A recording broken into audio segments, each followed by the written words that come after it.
Aroma T വിയുടെ എല്ലാ മാന്യ ശ്രോതാക്കൾക്കും വേഗം വരുന്ന കർത്താവായ യേശു ക്രിസ്തുവിന്റെ ധന്യതിരുനാമത്തിൽ വന്ദനത്തെയും സ്വാഗതത്തെയും അറിയിക്കുന്നു. അനുഗ്രഹീതവും മനോഹരമായ നല്ല നിമിഷങ്ങൾക്കായി നല്ല ദിവസത്തിനായി ഞാൻ കർത്താവിന് സ്തോത്രം ചെയ്യുന്നു. ഇന്ന് നമ്മുടെ ക്ഷണം സ്വീകരിച്ച് നമ്മോടൊപ്പം ജോയിൻ ചെയ്തിരിക്കുന്നത് കർത്താവിൻ്റെ വിലപ്പെട്ട ദാസൻ പാസ്റ്റർ ഡേവിഡ് എം ജോസഫ് അവറുകളാണ്. തൻ്റെ ജീവിതാനുഭവങ്ങൾ പ്രേക്ഷകർക്ക് വലിയൊരു അനുഗ്രഹത്തിന് കാരണമായി തീരും. തൻ്റെ ഒരുപാട് അനുഭവങ്ങളും ഓർമ്മകളും അരോമ ടി വി പ്രേക്ഷകരോടൊപ്പം പങ്കുവയ്ക്കുന്നു. ശ്രദ്ധയോടെ സ്കിപ്പ് ചെയ്യാതെ അവസാനം വരെ ഈ വീഡിയോ കാണുകയും കേൾക്കുകയും ചെയ്യാം. മാത്രമല്ല നിങ്ങളുടെ വിലയേറിയ അഭിപ്രായങ്ങളും നിർദ്ദേശങ്ങളും കമൻറ്റ് ബോക്സിൽ രേഖപ്പെടുത്താൻ മറക്കരുത്. നിങ്ങൾക്കൊരു പ്രാർത്ഥനാ വിഷയമുണ്ട്, ഞങ്ങളുമായി ബന്ധപ്പെടുവാൻ നിങ്ങൾ ആഗ്രഹിക്കുന്നെങ്കിൽ സ്ക്രീനിൽ കാണുന്ന വാട്സപ്പ് നമ്പറിൽ നിങ്ങൾക്ക് മെസ്സേജ് ആയിട്ട് അറിയിച്ചാൽ ഞങ്ങൾ നിങ്ങൾക്ക് വേണ്ടി പ്രാർത്ഥിക്കുകയും മറുപടി തരികയും ചെയ്യുന്നതായിരിക്കും. അതുപോലെ തന്നെ നിങ്ങളുടെ വിലയേറിയ അഭിപ്രായങ്ങളും നിർദ്ദേശങ്ങളും കമൻറ്റ് ബോക്സിൽ രേഖപ്പെടുത്താൻ മറക്കരുത്. അതുപോലെ തന്നെ എല്ലാ തിങ്കളാഴ്ചയും സാക്ഷ്യം പറഞ്ഞ പ്രിയപ്പെട്ടവരോടൊപ്പം നിങ്ങൾക്ക് പ്രാർത്ഥിപ്പാൻ അവസരമുണ്ട്. രാത്രി 9 മണി മുതൽ നടക്കുന്ന പ്രാർത്ഥനാ കൂട്ടായ്മയിലും നിങ്ങൾക്ക് സംബന്ധിക്കാവുന്നതാണ്. നാം എല്ലാവരും ശ്രദ്ധയോട് പ്രാർത്ഥനയോടെ ആയിരിക്കുമ്പോൾ കർത്താവിൻ്റെ വിലപ്പെട്ട ദാസൻ പാസ്റ്റർ ഡേവിഡ് എം ജോസഫിനെ തികഞ്ഞ സ്നേഹത്തോടും ആദരവോടും കൂടി അരോമ ടി വി പ്രേക്ഷകരോടൊപ്പം സമയം ചെലവഴിക്കുന്നതിനായിട്ട് ഞങ്ങൾ ക്ഷണിച്ചോളൂ. അരോമ ചാനൽ വീക്ഷിക്കുന്ന എല്ലാ മാന്യ പ്രേക്ഷകർക്കും എൻ്റെ സ്നേഹവന്ദനത്തെ അറിയിക്കുന്നു. എൻ്റെ പേര് പാസ്റ്റർ ഡേവിഡ് എം ജോസഫ്. ഞാൻ ഇപ്പോൾ ബീഹാറിൻ്റെ തലസ്ഥാനമായ പാട്നയിൽ ആയിരിക്കുന്നു. എൻ്റെ കുടുംബം ഭാര്യയും 2 ആൺമക്കളും. ഭാര്യയുടെ പേര് ഓമന ഡേവിഡ്. ഭാര്യ പട്നയിൽ ഒരു പ്രൈവറ്റ് ഹോസ്പിറ്റലിൽ നേഴ്സായി ജോലി ചെയ്യുന്നു.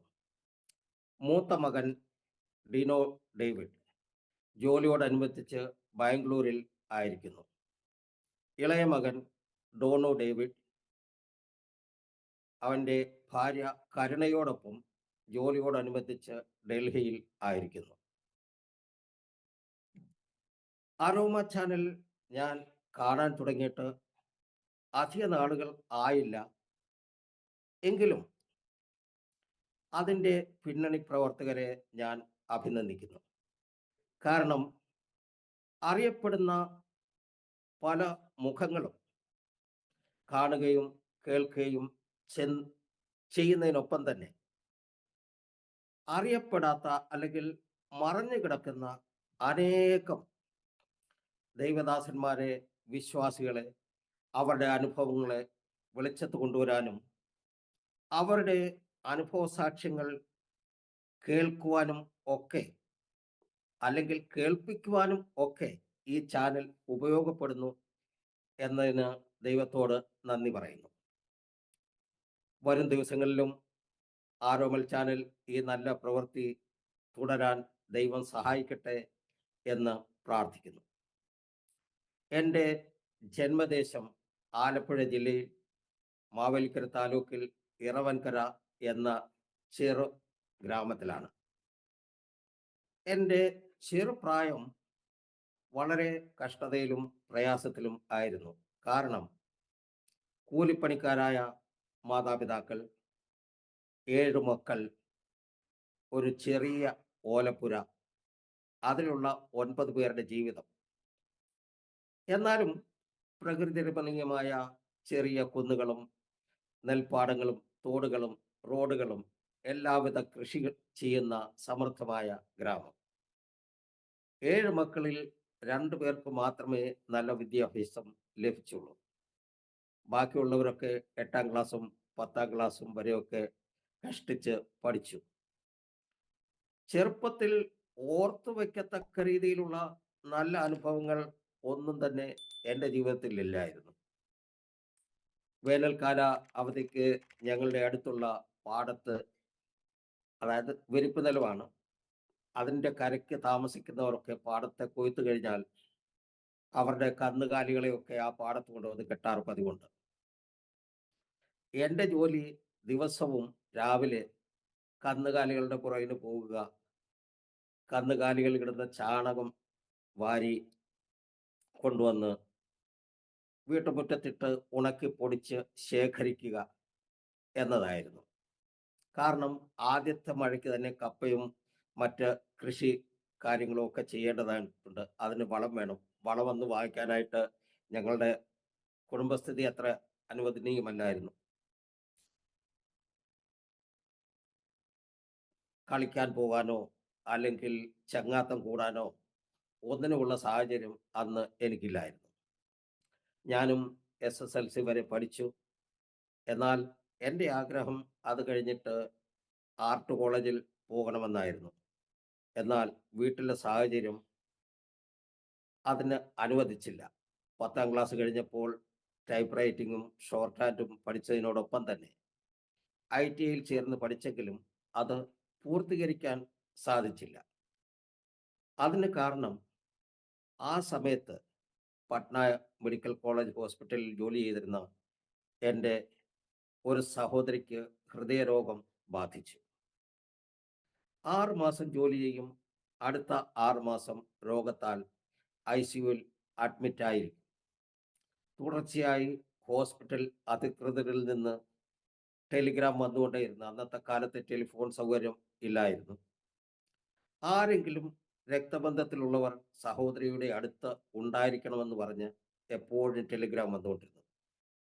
അങ്ങനെ വീട്ടുകാരും നാട്ടുകാരും ചേർന്ന് ഒരു തീരുമാനമെടുത്തു എന്നെ ബീഹാറിലേക്ക് അയക്കാൻ. എൻ്റെ ആദ്യത്തെ നോർത്ത് ഇന്ത്യൻ യാത്ര, അതിൽ അനുഭവിച്ച മാനസിക പ്രശ്നങ്ങൾ, കഷ്ടപ്പാടുകൾ, വേദനകൾ അതെനിക്ക് ഒരിക്കലും മറക്കാൻ സാധ്യമല്ല. ചുരുക്കമായി അതിനെപ്പറ്റി അല്പം പറയാൻ ആഗ്രഹിക്കുന്നു. ഒരു ദിവസം പട്നയിലുള്ള സഹോദരിയുടെ കൂട്ടുകാരിയുടെ ഒരു ലെറ്റർ വന്നു. പട്നയിൽ നിന്നും അവധിക്ക് കേരളത്തിൽ വന്ന ഒരാൾ തിരികെ പട്നയിലേക്ക് പോകുന്നുണ്ട്. അവരുടെ കൂടെ എന്നെ അയക്കാൻ ആ ലെറ്ററിൽ പറഞ്ഞിരുന്നു. അങ്ങനെ വീട്ടിൽ എല്ലാവരും ചേർന്ന് എന്നെ ചെങ്ങന്നൂർ റെയിൽവേ സ്റ്റേഷനിൽ കൊണ്ടാക്കി. അവിടെ പട്നയ്ക്ക് പോകുന്ന ആ സഹോദരനും വന്നു. എറണാകുളത്ത് ചെന്ന് ഇറങ്ങി. അന്ന് 6 ദിവസം വേണമായിരുന്നു പട്നയിലെത്താൻ. എനിക്ക് റിസർവേഷൻ ഇല്ലായിരുന്നു. എന്നെ കൊണ്ടുപോകുന്ന സഹോദരൻ എറണാകുളത്ത് TTയോട് സംസാരിച്ച് TT പറഞ്ഞു, ഒലവക്കോട്ട്, അന്ന് ഇന്നത്തെ പാലക്കാട്, ഒലവക്കോട്ട് ചെന്ന് കഴിഞ്ഞാൽ ഒരു റിസർവേഷൻ തരപ്പെടുത്തി തരാമെന്ന് പറഞ്ഞു. എന്നിട്ട് TT എന്നെ കൊണ്ടുപോകുന്ന ആളിനോട് പറഞ്ഞു, ഒലവക്കോട്ട് വണ്ടി നിർത്തും, അവിടെ വന്ന് എന്നെ കാണുക, കണ്ടു കഴിഞ്ഞാൽ ഞാൻ റിസർവേഷൻ എഴുതി തരാമെന്ന് പറഞ്ഞു. എന്നെ ഒരു ഓർഡിനറി കോച്ചിൽ കൊണ്ടിരുത്തി. അന്ന് ഈ അയ്യപ്പന്മാരൊക്കെ ശബരിമലയ്ക്ക് പോകുന്ന സമയമായിരുന്നു. ആ സ്പെഷ്യൽ കോച്ച് അറ്റാച്ച് ചെയ്ത ട്രെയിനായിരുന്നു. എന്നെ ആ കോച്ചിൽ കൊണ്ടിരുത്തിയിട്ട് എന്നെ കൊണ്ടുപോകുന്ന സഹോദരൻ എന്നോട് പറഞ്ഞു, അതായത് ഒലവക്കോട്ട് ചെല്ലുന്നുണ്ടെങ്കിൽ ഞാൻ നിന്നെ വന്ന് കൊണ്ടുപോകാം എന്ന് പറഞ്ഞിട്ട് അദ്ദേഹം എൻ്റെ കയ്യിലുണ്ടായിരുന്ന പൈസയും എൻ്റെ ബാഗേജും എല്ലാം അദ്ദേഹം എടുത്തുകൊണ്ട് പോയി. എൻ്റെ കയ്യിൽ ഒലവക്കോട്ട് വരെയുള്ള ഓർഡിനറി ടിക്കറ്റ് മാത്രമേ ഉണ്ടായിരുന്നുള്ളൂ. പൈസ ഇല്ല.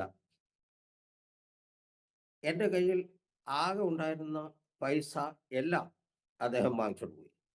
എനിക്ക് പിന്നെ ടിക്കറ്റില്ല, പൈസ ഇല്ല, ഒന്നുമില്ല.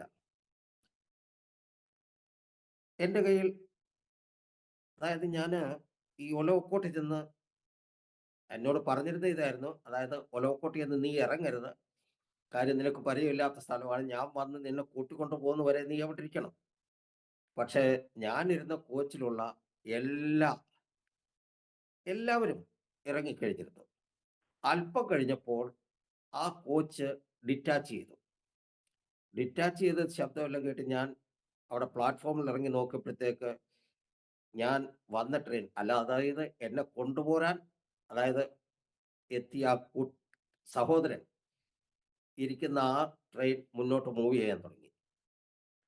ഞാൻ വളരെ പ്രയാസപ്പെട്ടു. എന്നിട്ടും മനധൈര്യം വിടാതെ ഞാൻ ആ ട്രെയിനിൻ്റെ കൂടെ ഓടി. 8ാമത്തെ കോച്ചിലായിരുന്നു അവർ ഇരിക്കുന്നതെന്ന് എന്നോട് പറഞ്ഞിട്ടുണ്ടായിരുന്നു. ഞാൻ അവിടെ വരെ ഓടി. ഒരു വിധത്തിൽ ആ കോച്ചിൽ ചാടിക്കയറി. TT എന്നെ ഒത്തിരി വഴക്ക് പറഞ്ഞു. കാര്യം ഓടുന്ന ട്രെയിനിൽ ചാടിക്കയറുക എന്ന് പറഞ്ഞു കഴിഞ്ഞാൽ മരണം വരെ സംഭവിക്കാവുന്ന കാര്യമാണ്. എനിവേ ഞാൻ അദ്ദേഹത്തോട് കരഞ്ഞുകൊണ്ട് എല്ലാ കാര്യങ്ങളും പറഞ്ഞു. നിർമ്മൽ സാരമില്ല. മലയാളം അറിയാവുന്ന ഒരു തമിഴനായിരുന്നുകൊണ്ട് അദ്ദേഹത്തിന് കാര്യം മനസ്സിലായി. എനിക്ക് ടിക്കറ്റ് എഴുതി തന്നു, ബെർത്ത് കാണിച്ചു തന്നു. ഈ ബെർത്തിൽ കയറി കിടക്കുക. പൈസ എന്നോട് ചോദിച്ചു. ഞാൻ പറഞ്ഞു എൻ്റെ കയ്യിൽ ഒരു പൈസയും ഇല്ല, എൻ്റെ പൈസ എല്ലാം ഇദ്ദേഹത്തിൻ്റെ കയ്യിലാണെന്ന് പറഞ്ഞു. അങ്ങനെ ഇരുത്തിയതിന് ശേഷം ടി തന്നെ ചെന്ന് ആ ബർത്തിൽ കിടന്ന ആ സഹോദരനെ തട്ടി വിളിച്ചു. തട്ടി വിളിച്ചപ്പോഴേക്ക് അദ്ദേഹം ആദ്യമേ എന്നോട് ചോദിക്കുന്നത്, നീ ഇങ്ങ് വന്നോ എന്നാ ചോദിച്ചത്.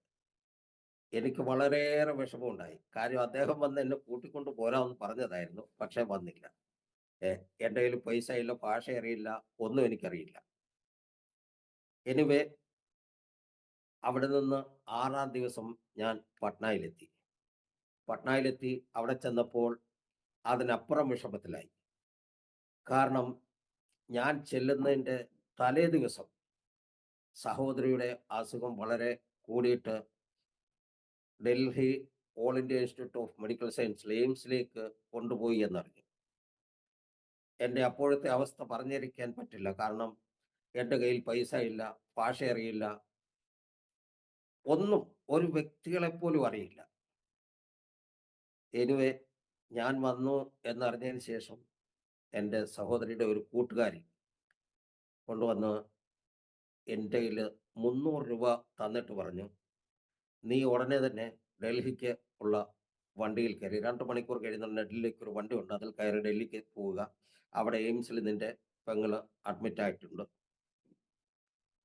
അവിടെ ട്രെയിൻ പിടിക്കാനോ അല്ലെങ്കിൽ അതിനോ ഉള്ളൂ. ഞാൻ ആകെ കണ്ടിട്ടുള്ളതെന്ന് പറഞ്ഞു കഴിഞ്ഞാൽ എൻ്റെ മാവേലിക്കരയും ചെങ്ങന്നൂരും, ഇത്രയും സ്ഥലം മാത്രമേ എനിക്ക് പരിചയമുള്ളൂ. അത് വിട്ടിട്ട് പുറത്തോട്ടുള്ള കേരളത്തിലെ പോലും സ്ഥലങ്ങൾ എനിക്ക് അറിയില്ല. എനിവേ അന്ന് ന്യൂഡൽഹിയിൽ ഒരു കണക്കിന് ഞാൻ എത്തി. അന്നത്തെ സമയത്ത് ന്യൂഡൽഹിയിൽ നിന്നും എയിംസിൽ പോകാനായിട്ട് 4 രൂപയെ ഓട്ടോ ചാർജ് ഉണ്ടായിരുന്നു. ആ ഒരു സർദാർജിയായിരുന്നു എന്നെ കൊണ്ടുപോയത്. ആ സർദാർജി ഡൽഹി മൊത്തം കറക്കി കാണിച്ചിട്ട് 40 രൂപ എന്നോട് വാങ്ങിച്ചു. ഭാഷ അറിയാൻ വയ്യാത്തതുകൊണ്ട് ആരോടും ഒന്നും ചോദിച്ച് മനസ്സിലാക്കാനോ ഒന്നിനും സാധ്യമല്ലായിരുന്നു. അവസാനം ഞാൻ ലിഫ്റ്റ്മാനോടും അവിടെ ഒരു മലയാളി സഹോദരിയെ കണ്ട് അവരോടൊക്കെ കാര്യങ്ങളൊക്കെ വിവരിച്ച് പറഞ്ഞു. ലിഫ്റ്റ്മാൻ പറഞ്ഞു എനിക്കും അറിയില്ല, ഞാൻ പറഞ്ഞ ലിഫ്റ്റ്മാനും അറിയില്ല. ആകെ വിഷമത്തിലായി. ഏതായാലും ഒരു മലയാളി സഹോദരിയെ കണ്ടു. ആ സഹോദരി എന്നോട് പറഞ്ഞു, നിനക്ക് എൻ്റെ കൂട്ടത്തിൽ വാ, ഞാൻ ആ അതാ നിന്റെ സഹോദരി കിടക്കുന്ന ബെഡിൻ്റെ അടുത്ത് പോയി. ഞാനും ആ സിസ്റ്ററും കൂടെ ആ ബെഡിൻ്റെ അടുത്ത് ചെന്നപ്പോഴേക്ക് അറിഞ്ഞു, അതായത് സഹോദരി 2 മണിക്കൂർ മുമ്പ് ഡിസ്ചാർജായി അവിടുന്ന് പോയെന്ന്. ആ സഹോദരി പല കൂട്ടുകാരികളോടും പലരോടും അന്വേഷിച്ചു, എവിടേക്കാ പോയെന്നറിയില്ല. അത് കഴിഞ്ഞതിന് ശേഷം വീണ്ടും ആ സഹോദരിയോട് എനിക്ക് വളരെ കടപ്പാടുണ്ട്. കാര്യം എൻ്റെ കൂട്ടത്തിൽ 1-2 മണിക്കൂറോളം ചെലവഴിച്ചിട്ട് എല്ലാവർക്കും ഫോൺ ചെയ്ത് അവസാനം സഹോദരിയുടെ ലൊക്കേഷൻ മനസ്സിലാക്കി ഒരു ഓട്ടോക്കാരനെ വിളിച്ചിട്ട് ആ സിസ്റ്റർ തന്നെ പൈസ കൊടുത്തിട്ട് എന്നെ ആ വീട്ടിലേക്ക് പറഞ്ഞയച്ചു. ഞാൻ അവിടെ നിന്നു. അതായത് ഒരു വലിയ അപ്പാർട്ട്മെന്റിന്റെ മുമ്പിലേക്ക് എന്നെ ഓട്ടോ ചെന്നു നിർത്തി. അപ്പോഴേക്ക് രാത്രിയിൽ 2 മണി സമയമായിരുന്നു. എനിക്ക് ഭാഷ അറിയില്ല. ഓട്ടോക്കാരൻ എന്നെ ഇറക്കി വിട്ടിട്ട് അദ്ദേഹം പോയി. ഞാൻ രാവിലെ വരെ, അത് തണുപ്പ് സമയമായിരുന്നു, രാവിലെ വരെ അവിടെ ഇരുന്നതിന് ശേഷം പിന്നെ ഓരോരോ സഹോദരിമാർ, അതായത് എംസിൽ പഠിക്കുന്ന ആൾക്കാരായിരുന്നു കൂടുതലും ആ ബിൽഡിങ്ങിൽ ഉണ്ടായിരുന്നത്. അവർ ഓരോരുത്തരിറങ്ങി വന്ന് ഓരോരുത്തരോടും ഇങ്ങനെ അഭ്യർത്ഥന ചെയ്ത് എങ്ങനെയും എൻ്റെ സഹോദരി ഒന്ന് കാണിച്ചു തരുമോ എന്നൊക്കെ ചോദിച്ച് ഏതായാലും ഒരു സഹോദരി വന്നു പറഞ്ഞു, അതായത് ഇന്നടുത്തുണ്ട്. അവരെന്നെ അവിടെ ആ മുറിയിലേക്ക് കൊണ്ടാക്കി. അങ്ങനെ ഞാനും സഹോദരിയും കണ്ടുമുട്ടി. ഞങ്ങൾ തിരികെ പട്നയ്ക്ക് വന്നു. ഈ ആദ്യമായിട്ടുള്ള നോർത്ത് ഇന്ത്യൻ യാത്രയുടെ അനുഭവം ഒരു വളരെ പ്രയാസം പിടിച്ചായിരുന്നു.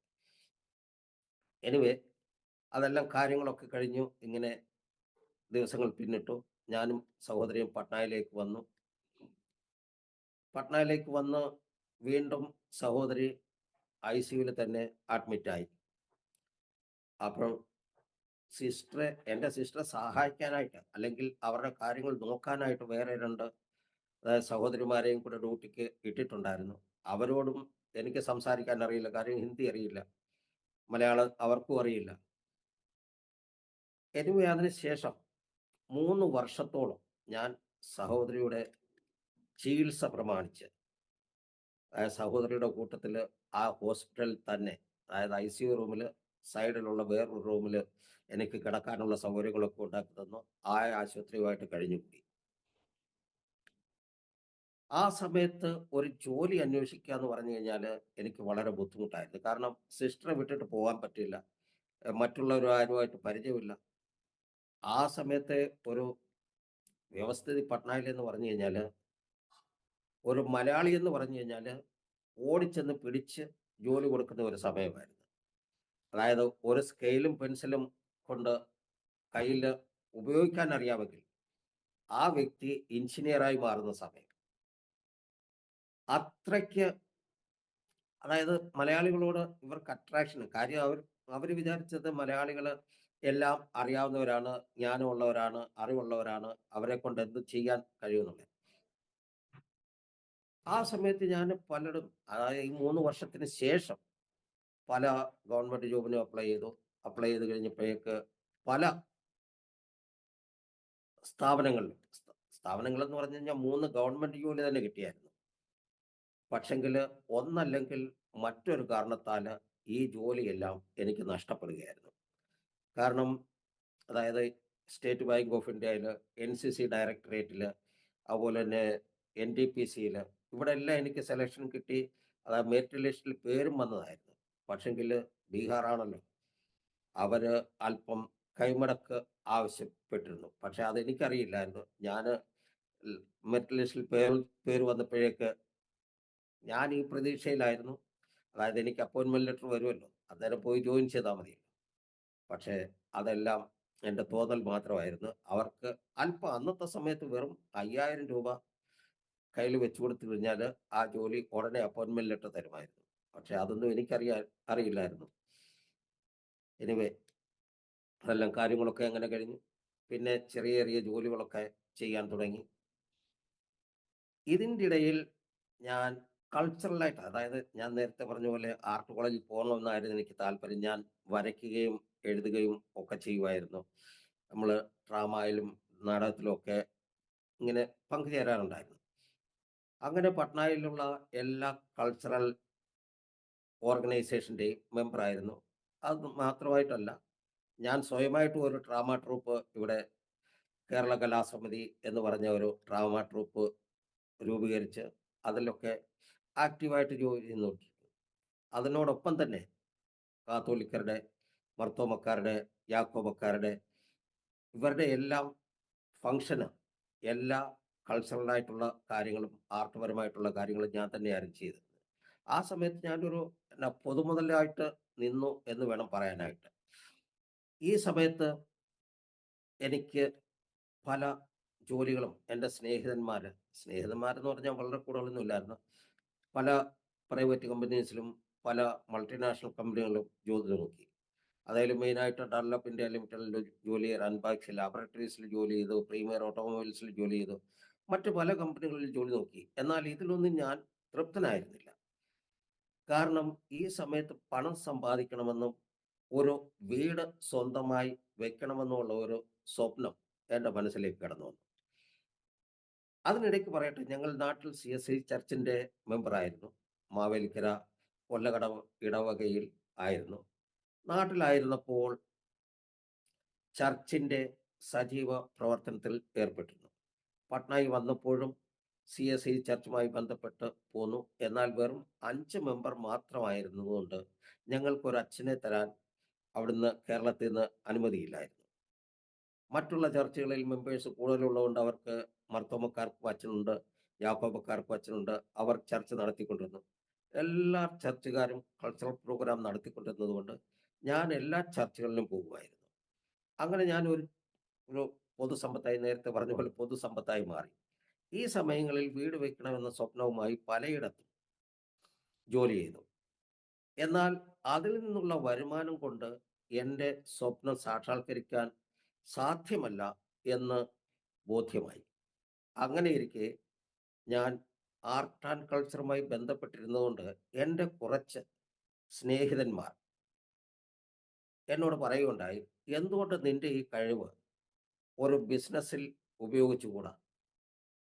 ഒരു അഡ്വർടൈസ്മെന്റ് ഏജൻസി തുടങ്ങിയാൽ അത് നല്ലപോലെ വിജയിക്കും എന്ന് അവർ പറഞ്ഞു. ഞാൻ അതിനെപ്പറ്റി പല പ്രാവശ്യം ആലോചിച്ചു. എനിക്കും അതിലൊരു വിജയസാധ്യത കണ്ടെടുക്കാൻ സാധിച്ചു. പക്ഷെങ്കിൽ അവിടെയുള്ള തടസ്സം എന്ന് പറഞ്ഞു കഴിഞ്ഞാൽ എനിക്ക് ബിസിനസ് എക്സ്പീരിയൻസ് ഇല്ല. എനിക്ക് ഇൻവെസ്റ്റ് ചെയ്യാൻ പണമില്ല. എൻ്റെ കൂട്ടുകാരെന്നെ പ്രോത്സാഹിപ്പിച്ചു. അവർ പറഞ്ഞു, "ബിസിനസ് എക്സ്പീരിയൻസ് പ്രശ്നമല്ല. കാരണം നിന്റെ സ്കിൽസ് ഉപയോഗിച്ചാൽ മാത്രം മതി. പിന്നെ ഫൈനാൻസിൻ്റെ കാര്യം അത് ഞങ്ങൾ നോക്കിക്കൊള്ളാം." അവർ തന്നെ 3, 4 കമ്പനിയുടെ ഓർഡർ പിടിച്ചു തന്നു. അത് ചെയ്തു കൊടുത്തപ്പോൾ എല്ലാവരും സാറ്റിസ്ഫൈ ആയിരുന്നുകൊണ്ട് എനിക്കും ഒരു ധൈര്യം വന്നു. അവസാനം ഞാൻ ബിസിനസ്സിലേക്ക് വഴുതി വീണു എന്ന് വേണം പറയാൻ. ബിസിനസ് പുരോഗമിച്ചു.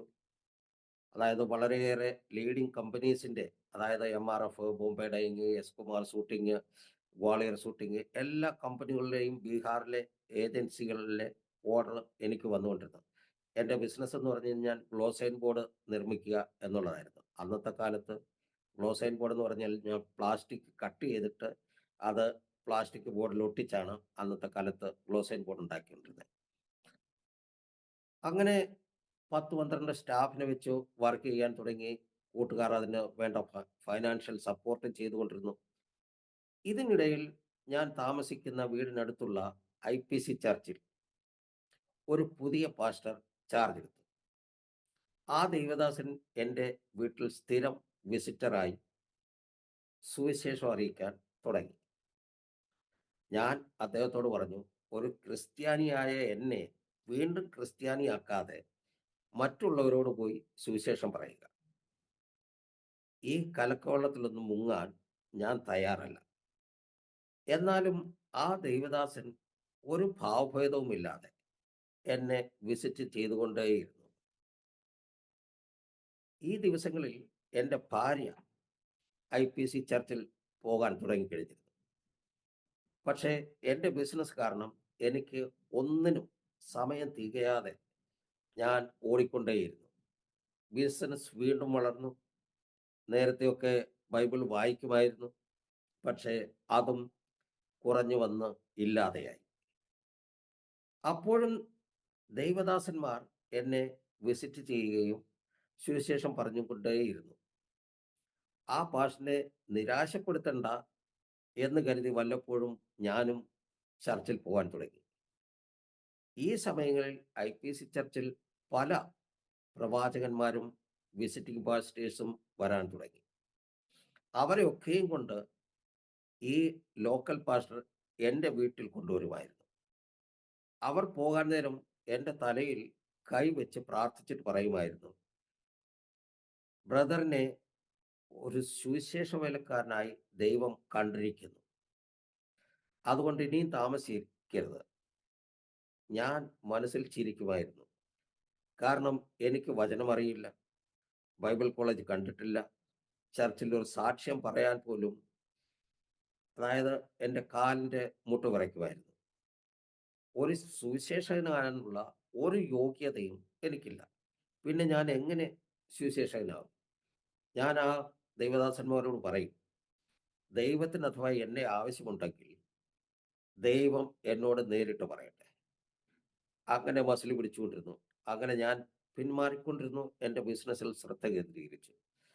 ഈ സമയത്ത് ഞാൻ വേറൊരു ബിസിനസ് കോൺട്രാക്റ്റ് എടുക്കുകയുണ്ടായി.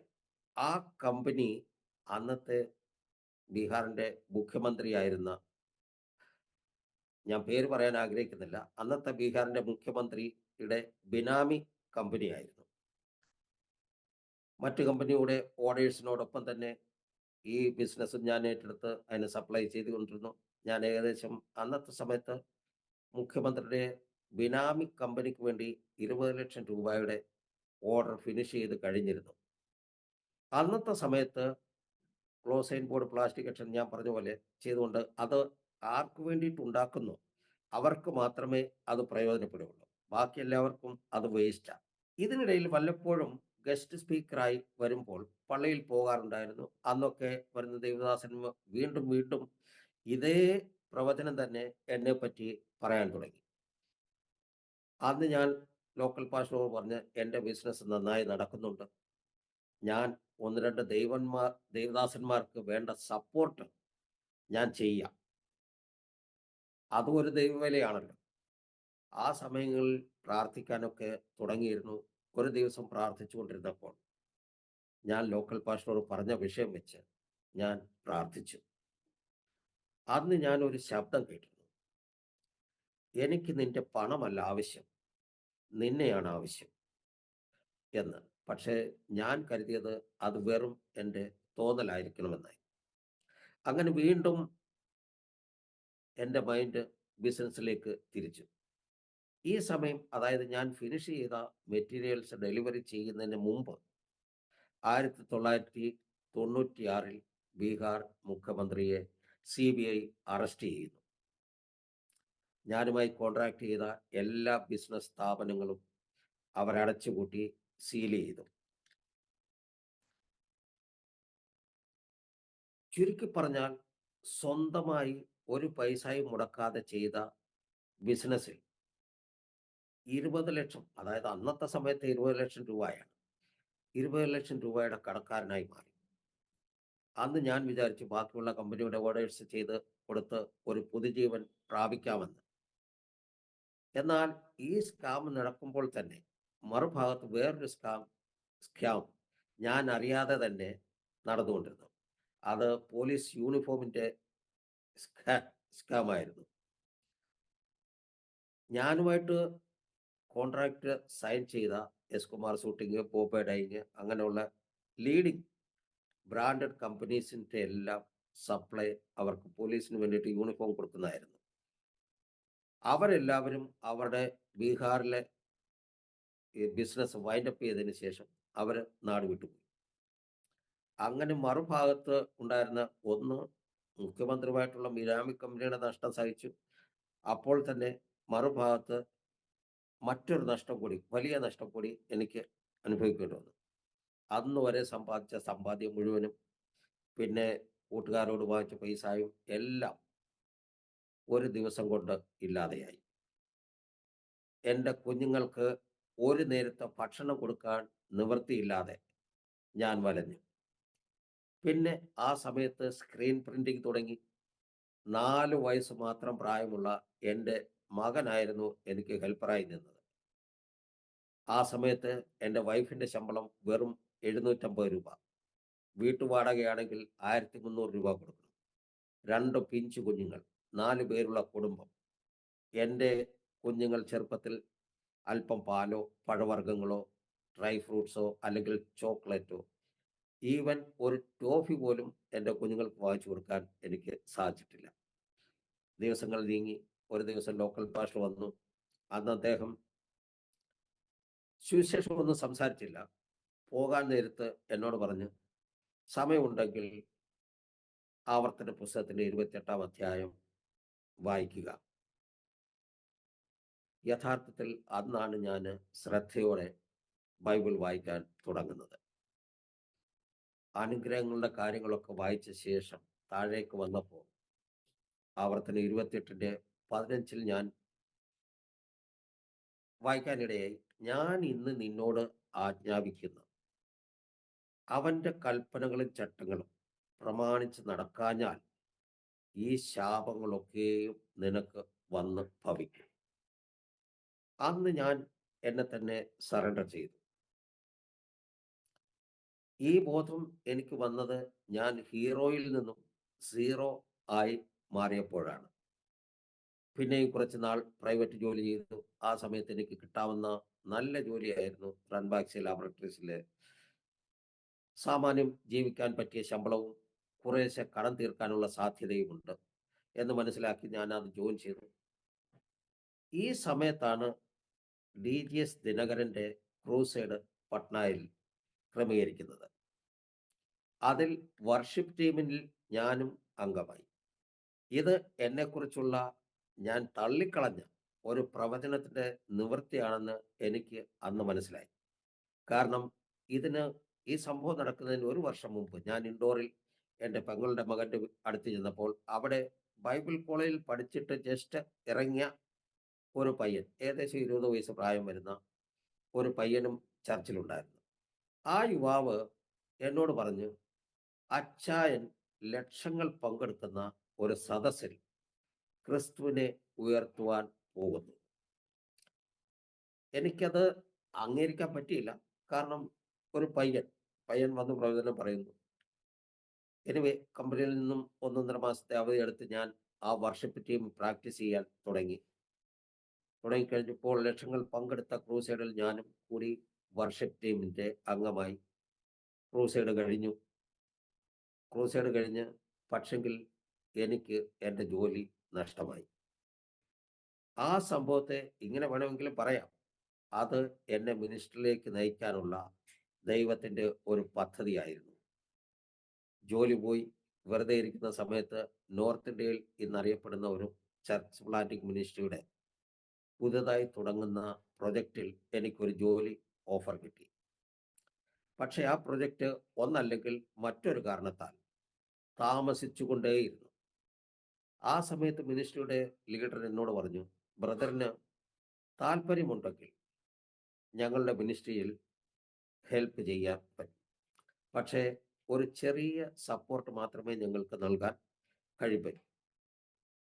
9 മാസങ്ങൾക്ക് ശേഷം ആ പ്രൊജക്റ്റ് സ്റ്റാർട്ട് ചെയ്തപ്പോൾ മിഷൻ ഓർഗനൈസേഷൻ്റെ ലീഡർ എന്നോട് പറഞ്ഞു, പ്രൊജക്റ്റിൻ്റെ ഫണ്ട് വന്നു, ഇനി വേണമെങ്കിൽ ആ പ്രൊജക്റ്റിൽ മാനേജറാകാം, നല്ല സാലറിയും മറ്റ് ആനുകൂല്യങ്ങളുമുണ്ട്. ഇത് എന്നെ വീണ്ടും കഷ്ടത്തിലാക്കി. പ്രൊജക്റ്റിൽ പോയാൽ കുടുംബത്തെ പോറ്റാൻ പറ്റുന്ന സാലറി, മിനിസ്ട്രിയിൽ നിന്നാൽ വീട്ടിൽ അരി പോലും വാങ്ങിക്കാൻ തികയാത്ത സപ്പോർട്ട്. വീണ്ടും ഞാൻ ദൈവത്തോട് പ്രാർത്ഥിച്ചു. പ്രൊജക്റ്റിലേക്ക് പോകാനുള്ള ഒരു ഇൻഡിക്കേഷനും എനിക്ക് ദൈവത്തിൽ നിന്ന് കിട്ടിയില്ല. എന്നാൽ മിനിസ്ട്രിയിലേക്ക് തിരിയാൻ ആരോ എന്നെ പിടിച്ച് വലിക്കും പോലെ ഒരു തോന്നൽ. അവസാനം മിനിസ്ട്രി തന്നെ ഞാൻ തിരഞ്ഞെടുത്തു. മിനിസ്ട്രി തിരഞ്ഞെടുത്തപ്പോൾ ഞാൻ സ്വയം ഒരു ഉടമ്പടി ദൈവവുമായി വെച്ചു. കഴിഞ്ഞ 40 വർഷം ഞാൻ ആർക്കും അധികം പ്രയോജനമില്ലാത്തവനായി ജീവിച്ചു. ഇനിയുള്ള ആയുസ് ദൈവത്തിനു വേണ്ടി ആയിരിക്കും. മറ്റൊരു തീരുമാനമെടുത്തത്, ഞാൻ പട്ടിണി കിടന്നാലും ആരോടും പൈസ ചോദിക്കില്ല. ഓർഗനൈസേഷനോ ആരെങ്കിലുമോ സന്തോഷത്തോടെ എന്തെങ്കിലും തന്നാൽ അത് മാത്രം ഞാൻ വാങ്ങും. അങ്ങനെ മിനിസ്ട്രി ആരംഭിച്ചു.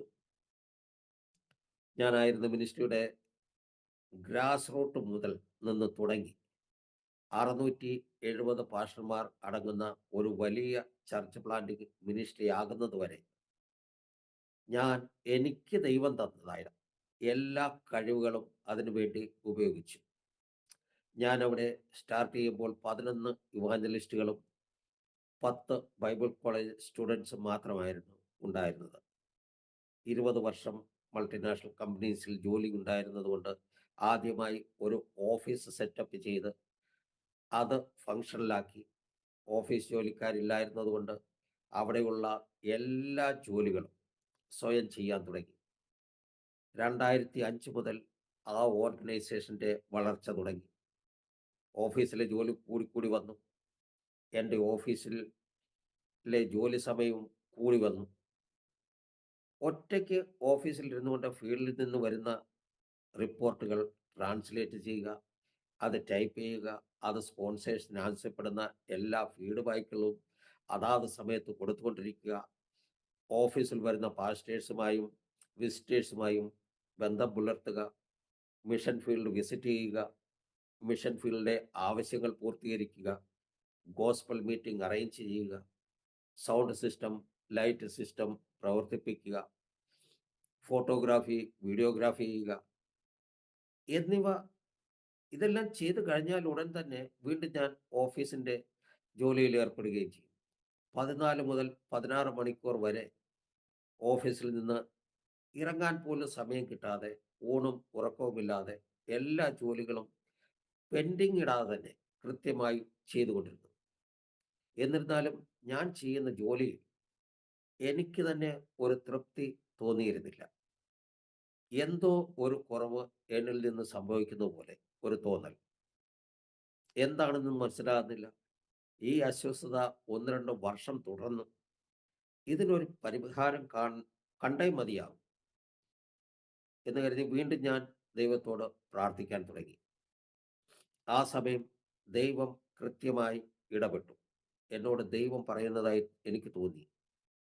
നിന്നെ ഓഫീസ് ജോലികളിൽ നിന്നും ബിസിനസ്സിൽ നിന്നും വിളിച്ച് വേർതിരിച്ച് വീണ്ടും പേപ്പറിൻ്റെയും ഫയലുകളുടെയും ഇടയിൽ കിടക്കാനല്ല, മറിച്ച് ഒരിക്കൽ പോലും സുവിശേഷം കേട്ടിട്ടില്ലാത്തവരുടെ ഇടയിൽ സുവിശേഷം അറിയിക്കാനാണ് നിന്നെ വിളിച്ചത്. അതിനായി നീ ഇറങ്ങുക. ദൈവത്തോട് ഞാൻ വീണ്ടും ചോദ്യങ്ങൾ ചോദിക്കാൻ തുടങ്ങി. ദൈവമേ, ഞാൻ എങ്ങനെ സുവിശേഷം അറിയിക്കും? ഞാൻ ബൈബിൾ കോളേജിൽ പോയിട്ടില്ല. വചനത്തിൻ്റെ അറിവ് വലുതായിട്ടില്ല. ഒരു സാക്ഷ്യം പോലും പറയാൻ എഴുന്നേറ്റാൽ എൻ്റെ മുട്ടിടിക്കും. ഏ അങ്ങനെയുള്ള ഞാൻ എങ്ങനെ ഒരു സുവിശേഷകൻ ആകും, അല്ലെങ്കിൽ സുവിശേഷം അറിയിക്കും? ദൈവം പറഞ്ഞു, ദൈവം നിന്നെ സ്നേഹിക്കുന്നു എന്ന് മറ്റുള്ളവരോട് പറയുക. ഇങ്ങനെയുള്ള സംവാദത്തിനിടയിൽ ദൈവം 3 വാക്യങ്ങൾ എൻ്റെ മുമ്പിലേക്ക് വെച്ച് തന്നു. ഒന്ന്, യോഹന്നാൻ 15-ാം അധ്യായത്തിൻ്റെ 5-ാം വാക്യത്തിൻ്റെ സെക്കൻഡ് പാർട്ട്. എന്നെ പിരിഞ്ഞ് നിനക്ക് ഒന്നും ചെയ്യാൻ കഴിയില്ല. രണ്ടാമതായിട്ട് തന്ന വാക്യം 2 കൊരിന്ത്യർ 12-ന്റെ 9-ാമത്തേതിൻ്റെ ഫസ്റ്റ് പാർട്ട്. എൻ്റെ കൃപ നിനക്ക് മതി, എൻ്റെ ശക്തി ബലഹീനതയിൽ തികഞ്ഞു വരുന്നു എന്ന് പറഞ്ഞു. മൂന്നാമതായിട്ട് ഫിലിപ്പിയർക്ക് എഴുതിയ ലേഖനത്തിൽ 4-13 എന്നെ ശക്തനാക്കുന്നവൻ മുഖാന്തരം ഞാൻ സകലത്തിനും മതിയായവൻ. ഈ വചനങ്ങൾ ദൈവം എനിക്ക് തന്നിട്ട്, പ്രത്യേകിച്ച് ഫിലിപ്പീസിൻ്റെ 4-13 തന്നിട്ട് ദൈവം എന്നോട് ചോദിച്ചു, നീ ഇലക്ട്രിക് എഞ്ചിനീയറിംഗ് അല്ലെങ്കിൽ സൗണ്ട് എഞ്ചിനീയറിംഗ് പഠിച്ചിരുന്നോ? നീ വീഡിയോഗ്രാഫിയോ ഫോട്ടോഗ്രാഫിയോ പഠിച്ചിരുന്നോ? എന്നിട്ടും നീ ഇപ്പോൾ അത് ചെയ്യുന്നില്ലേ? നിന്നോട് ഞാൻ കൽപ്പിക്കുന്നത് നീ ചെയ്യുക. ഈ കാര്യം ഞാൻ ദൈവമായിട്ടുള്ള ഈ സംഭാഷണം ഞാൻ എൻ്റെ ലീഡറെ ഷെയർ ചെയ്തു. എനിക്ക് ഫീൽഡിൽ പോയി സുവിശേഷം അറിയിക്കണം. പക്ഷേ ലീഡറിൽ നിന്നുള്ള പ്രതികരണം എന്നെ വീണ്ടും അസ്വസ്ഥനാക്കി. ബ്രദർ പോയാൽ ഓഫീസിൽ കാര്യങ്ങൾ പിന്നെ ആര് നോക്കും? അതിന് യോഗ്യരായ ആരെയെങ്കിലും കിട്ടിയ ശേഷം അതിനെപ്പറ്റി ചിന്തിച്ചാൽ മതി. മിഷൻ ഓഫീസിലെ ജോലികൾ ചെയ്യുന്നത് ദൈവവേല തന്നെയാണല്ലോ. വേണമെങ്കിൽ ആഴ്ചയിൽ 2-3 പ്രാവശ്യം പോയി ഫിലിം ഷോകൾ നടത്തുക. പിന്നെ പിന്നെ പിന്നെ പകൽ മുഴുവനും ഓഫീസിൽ ജോലി ചെയ്ത ശേഷം വൈകിട്ട് ഞാൻ ഫിലിം ഷോ നടത്താൻ പോകും. ഇതിനിടയിൽ ഞാനായിരുന്ന ഓർഗനൈസേഷനിൽ ഒരു അനൗൺസ്മെന്റ് നടന്നു. ആർക്കെങ്കിലും BTH പഠിക്കാൻ താല്പര്യമുണ്ടെങ്കിൽ അവരുടെ പേര് നൽകണം. ഞാൻ എൻ്റെ പേര് ആദ്യം തന്നെ ആ ലിസ്റ്റിൽ എഴുതി. എങ്കിലും അഡ്മിഷൻ സമയമായപ്പോൾ എൻ്റെ ലീഡർ വീണ്ടും എന്നോട് പറഞ്ഞു, ബ്രദർ പഠിക്കാൻ പോയാൽ ഓഫീസിലെ കാര്യങ്ങൾ എങ്ങനെ നടക്കും? ഒരു വർഷം വീണ്ടും കഴിഞ്ഞു. വീണ്ടും ഒരു അനൗൺസ്മെന്റ് വന്നു. MDiന് ഓൺലൈനിൽ MDiv പഠിക്കാൻ താല്പര്യമുണ്ടെങ്കിൽ അതിനുള്ള അഡ്മിഷനുള്ള സാധ്യത ഉണ്ട്. ആർക്കെങ്കിലും താല്പര്യമുണ്ടെങ്കിൽ അതിന് ചേരാം. അതിനും ആദ്യം ഞാൻ എൻ്റെ പേര് കൊടുത്തു. വീണ്ടും ലീഡറിൻ്റെ അതേ മറുപടി. എൻ്റെ പേര് വെട്ടിയിട്ട് അന്ന് പുതുതായി ദുബൈയിൽ നിന്ന് വന്ന സുവിശേഷകർക്ക് ആ ചാൻസ് കൊടുത്തു. ഈ കാരണങ്ങളാൽ എൻ്റെ മനസ്സ് വ്യാകുലപ്പെട്ടുകൊണ്ടേയിരുന്നു. എൻ്റെ ആഗ്രഹം നടത്താൻ സാധിക്കുന്നില്ല. ദൈവം എന്നോട് കൽപ്പിച്ച കാര്യങ്ങൾ ചെയ്യാൻ പറ്റുന്നില്ല. അന്ന് ഞാൻ ഒരു തീരുമാനമെടുത്തു. ഇനിയും ബൈബിൾ കോളേജിൽ ഞാൻ പഠിക്കില്ല. പകരം ഞാൻ തന്നെ സുവിശേഷം അറിയിക്കാൻ മാത്രമായി ബൈബിൾ വചനം പഠിക്കും. ഞാൻ ഇൻ്റർനെറ്റിൽ കയറി BTHൻ്റെയും MDയുടെയും സിലബസ് ഡൗൺലോഡ് ചെയ്തു. ഡൗൺലോഡ് ചെയ്തതിന് ശേഷം വിവിധ ബൈബിൾ കോളേജുകളിലുള്ള വെബ്സൈറ്റിൽ നിന്ന് ഇതിൻ്റെ എല്ലാം നോട്ട്സ് ഡൗൺലോഡ് ചെയ്യാൻ തുടങ്ങി. 16 മണിക്കൂർ ഓഫീസിൽ ചെലവഴിച്ചിട്ട് ബാക്കി സമയം കിട്ടുന്നില്ല ഇത് പഠിക്കാനുള്ള. വീട്ടിൽ വന്നാൽ പഠിക്കാൻ സമയമില്ല.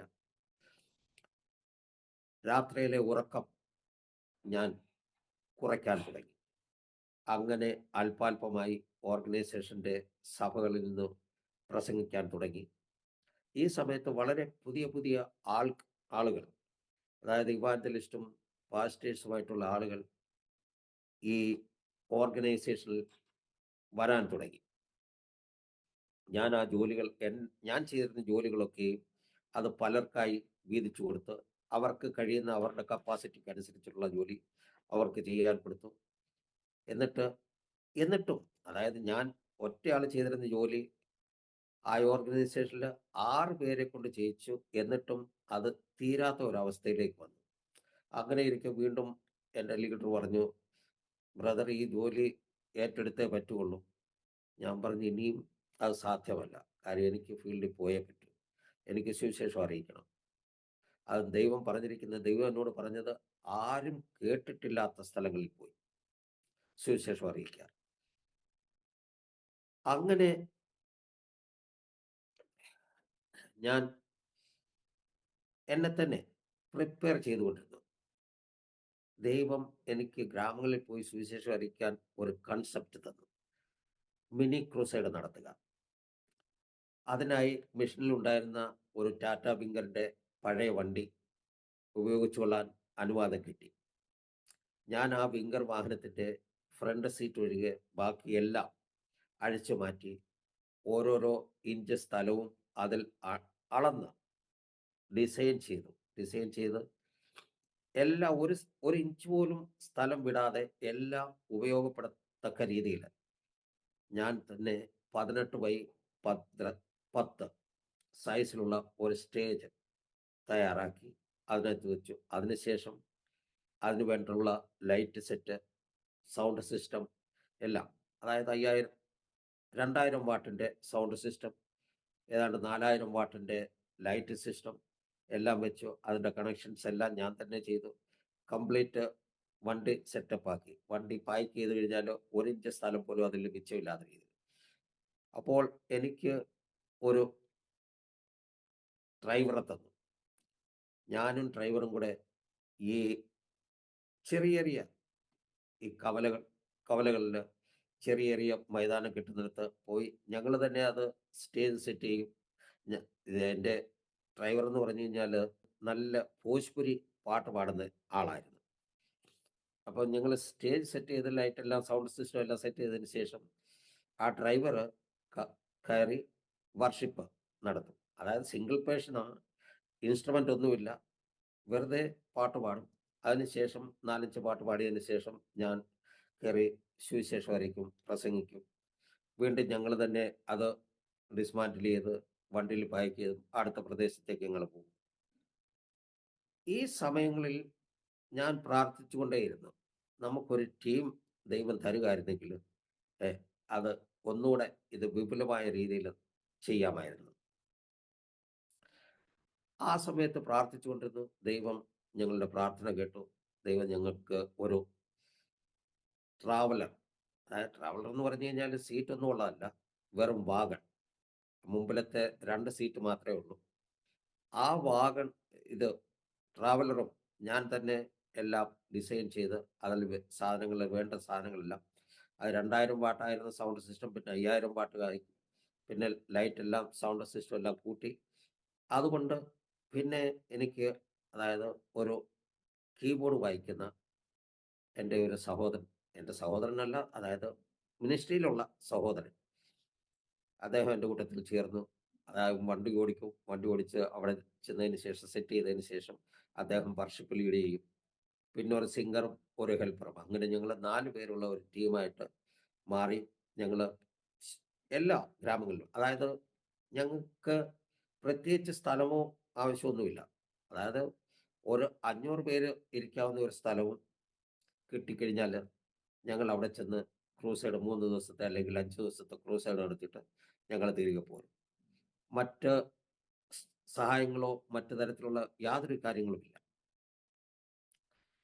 ഇതിനിടയിൽ ഞങ്ങൾ പലവട്ടം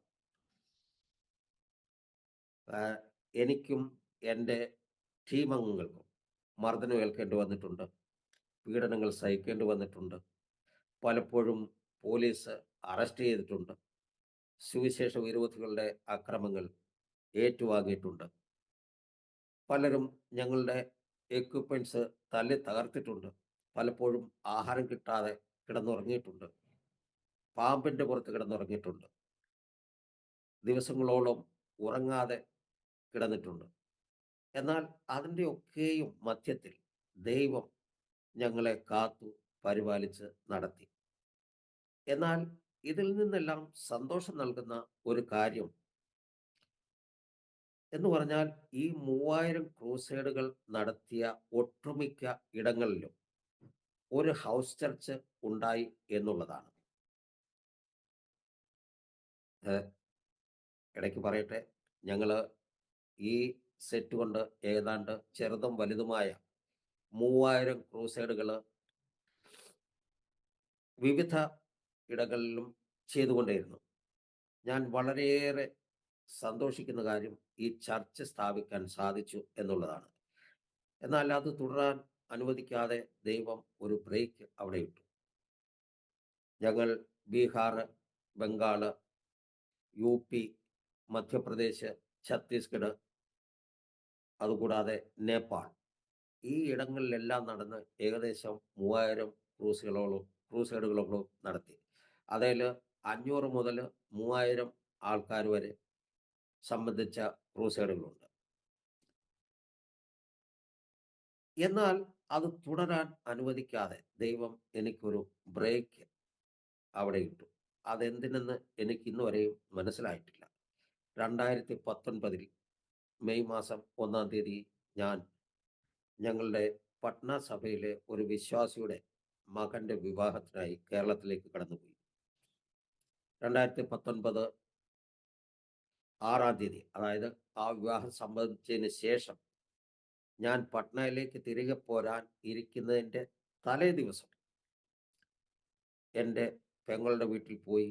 അവിടെ വെച്ച് എനിക്ക് വലതുവശ വലത് വശത്തെ കാലിനും കൈക്കും ഒരു ബലക്ഷയം തോന്നി.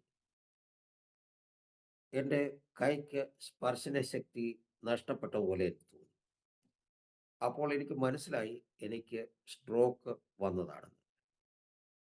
അപ്പോൾ തന്നെ ഇടത് കൈ കൊണ്ട് എല്ലാ പ്രാർത്ഥനാ ഗ്രൂപ്പുകളിലേക്ക്, ഞങ്ങൾക്ക് അനേക പ്രാർത്ഥനാ ഗ്രൂപ്പുകളിൽ, അതായത് ഇന്ത്യക്കകത്തും ഇന്ത്യക്ക് പുറത്തും ഉള്ള ഗ്രൂപ്പുകളുണ്ടായിരുന്നു. അവിടേക്കെല്ലാം ഞാൻ പ്രാർത്ഥന റിക്വസ്റ്റ് അയച്ചു.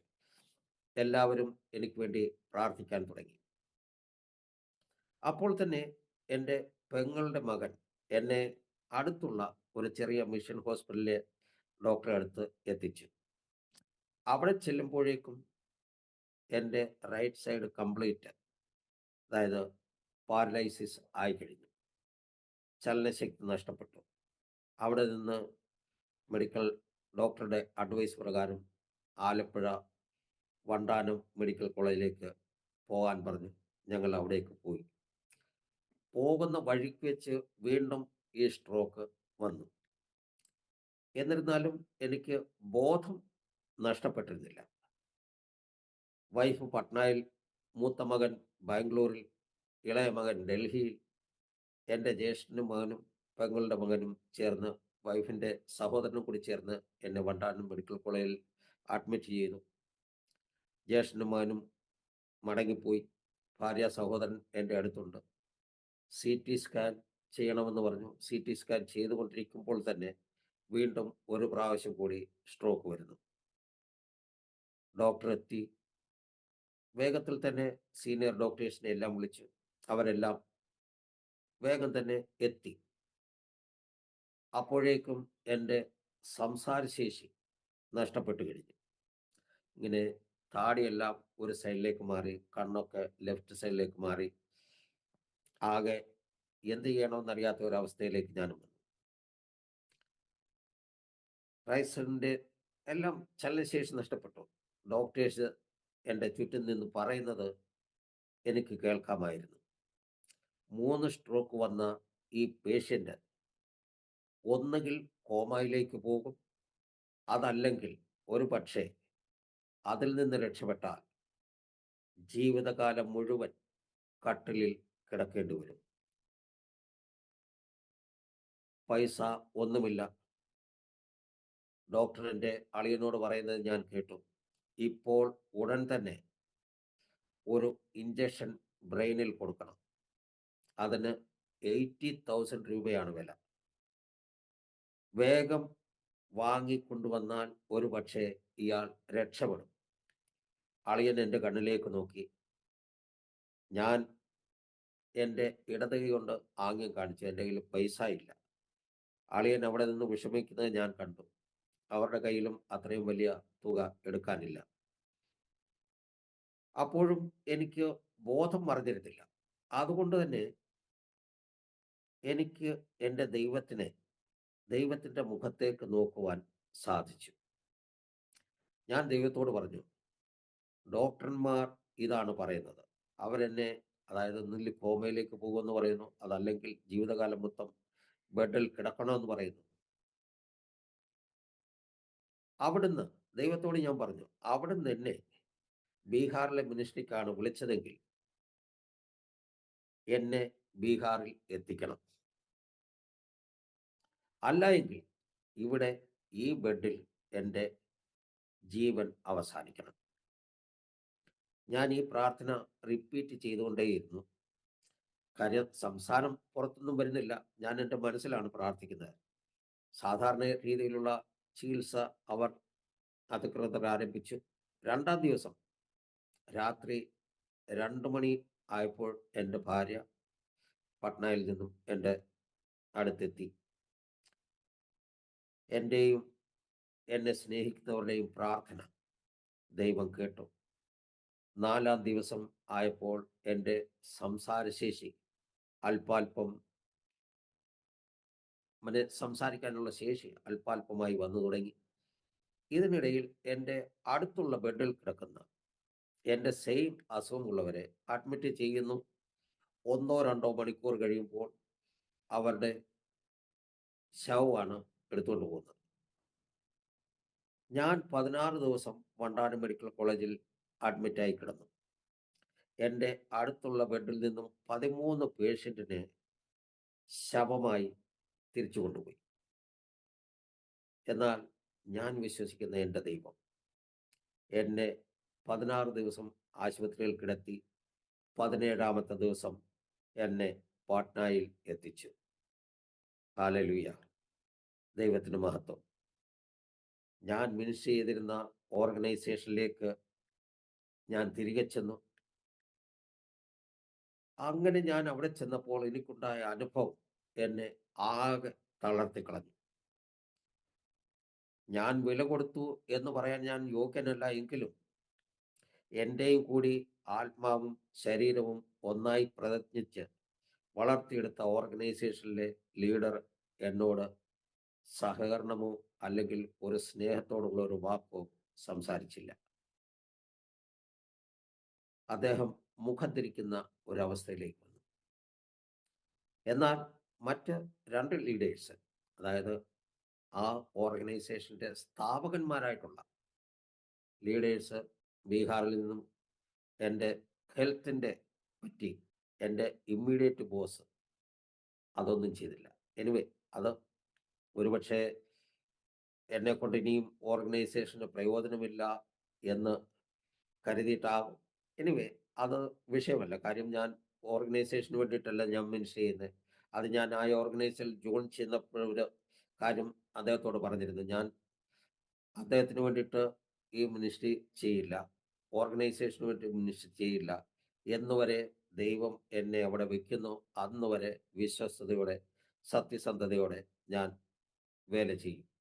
ഈ ഒരു തീരുമാനം അന്ന് അദ്ദേഹത്തോട് ഞാൻ അറിയിച്ചിരുന്നു. അതുകൊണ്ട് എനിക്ക് അതിനെപ്പറ്റി ഒരു പരാതിയോ അല്ലെങ്കിൽ ഒരു മറ്റ് എന്തെങ്കിലും മാനസിക വിഷമങ്ങളോ ഒന്നുമില്ല.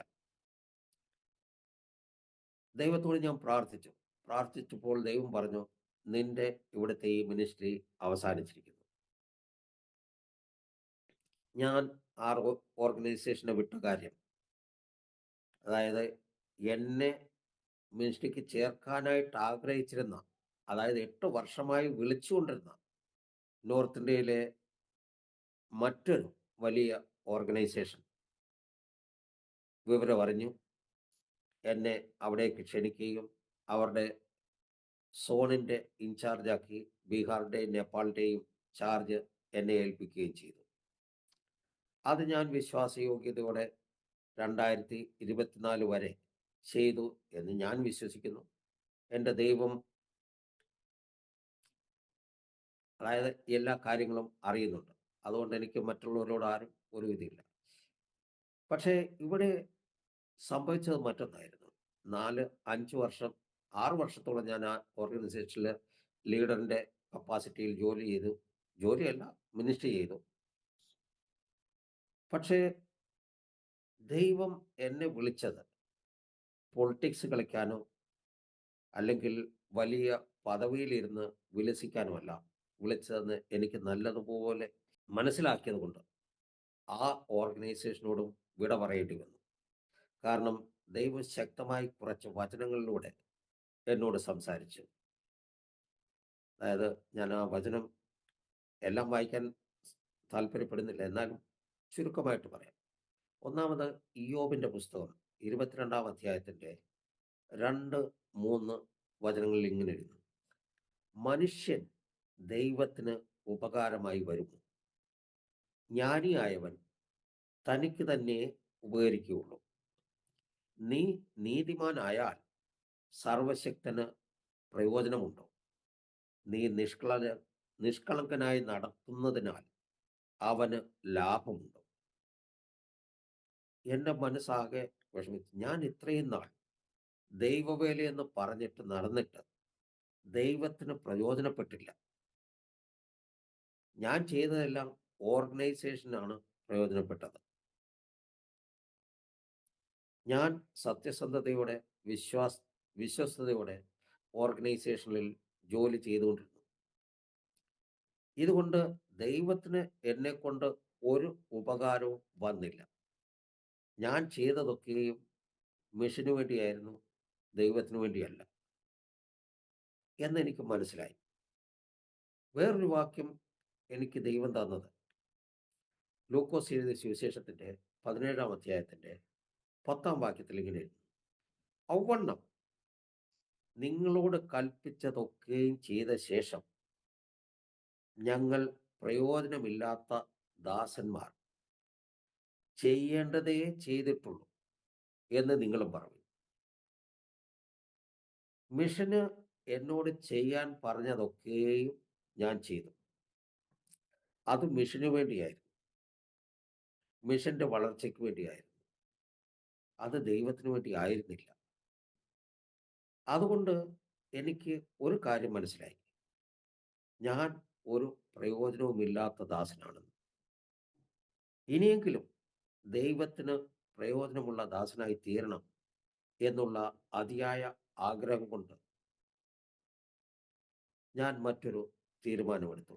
ദൈവം എന്നോട് സംസാരിച്ചു എന്ന് വേണം പറയാൻ.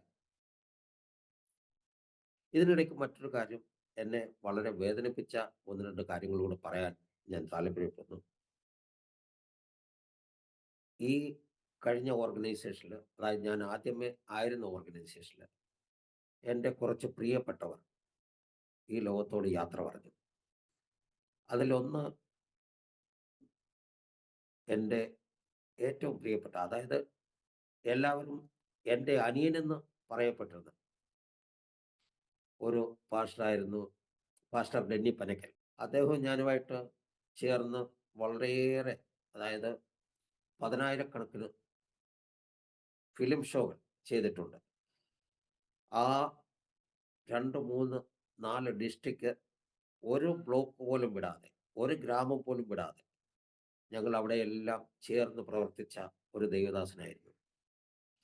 ആ ദൈവദാസന് ഉടൻ തന്നെ ഒരു ഹാർട്ട് അറ്റാക്ക് വന്ന് 4 വർഷങ്ങൾക്ക് മുമ്പ് അദ്ദേഹം ഈ ലോകത്തോട് യാത്ര പറഞ്ഞു.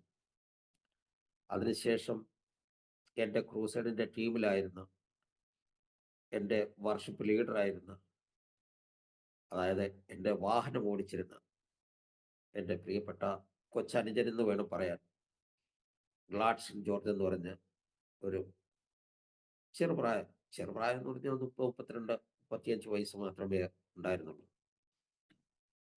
അദ്ദേഹവും അദ്ദേഹത്തിൻ്റെ അനിയനെയും കൂടെ എൻ്റെ ക്രൂസൈഡിന് പലപ്പോഴും ഞാൻ വിളിച്ചിട്ടുണ്ട്. അത് ഗ്ലാഡ്സൺ കീബോർഡ് വായിച്ച് പാടുമെങ്കിൽ മറ്റദ്ദേഹം തബല അല്ലെങ്കിൽ ഡ്രം സെറ്റ് എല്ലാം ഉപയോഗിക്കുന്ന വ്യക്തിയായിരുന്നു. ചേട്ടനും അനിയനും ഒരേ സമയത്ത് ഒരു കാർ ആക്സിഡൻറ്റിൽ കൊല്ലപ്പെട്ടു. 7 വർഷം എൻ്റെ എല്ലാ കാര്യത്തിലും, അതായത് ഊണിലും ഉറക്കത്തിലും എൻ്റെ പ്രവർത്തനങ്ങളിലും സുവിശേഷ വേലകളിലും എല്ലാം പങ്കാളിയായിരുന്ന ഈ സഹോദരന്മാർ എന്നെ വിട്ടുപോയി. ഇത് എനിക്ക് തീരാത്ത ഒരു ദുഃഖമായി ഇന്നും എൻ്റെ മനസ്സിൽ കിടക്കുന്നു. എനിവേ, ഇങ്ങനെ ഒരു ദുഃഖപരമായ അനുഭവം എൻ്റെ ജീവിതത്തിലുണ്ട്. അവർക്ക് വേണ്ടി ഇപ്പോഴും എൻ്റെ ഉള്ളം പിടയുന്നുണ്ട്. എനിവേ, ദൈവം എന്നെ മറ്റൊരു രീതിയിൽ സുവിശേഷം അറിയിക്കാനായിട്ട് എന്നോട് ഇങ്ങനെ മിക്കവാറും പറയുന്നതായിട്ടുണ്ട്. ഞാനിത് പറയാൻ കാരണം എന്ന് പറഞ്ഞു കഴിഞ്ഞാൽ, കഴിഞ്ഞ 9 വർഷമായിട്ട് ഞാൻ ആലോചിക്കുന്ന ഒരു കാര്യമായിരുന്നു. അതിനുവേണ്ടി ഞാൻ പ്രിപ്പയർ ചെയ്യുന്ന കാര്യമായിരുന്നു. അത് ദൈവം എന്നോട് പറഞ്ഞതിന് ശേഷം ചെയ്തതാണ്. എന്നോട് പറഞ്ഞിരുന്നു നേരത്തെ, നീ ഈ കാര്യങ്ങളൊക്കെ വിട്ടിട്ട് സോഷ്യൽ മീഡിയയിലോട്ട് ഇത് മാറാനായിട്ട്. പക്ഷെങ്കിൽ എൻ്റെ ഉത്തരവാദിത്തങ്ങളും, അതായത് മിനിസ്ട്രിയോടുള്ള എൻ്റെ വിശ്വാസയോഗ്യതയും അല്ലെങ്കിൽ എൻ്റെ സത്യസന്ധതയും ഒന്നും ഞാൻ മിഷൻ വിട്ടിട്ട് പോരാനായിട്ട് എന്നെ അനുവദിച്ചിരുന്നില്ല. എന്നാലും അന്ന് മുതൽ ഞാൻ ഇതിനു വേണ്ടിയിട്ട് പ്രിപ്പയർ ചെയ്യുന്നുണ്ടായിരുന്നു.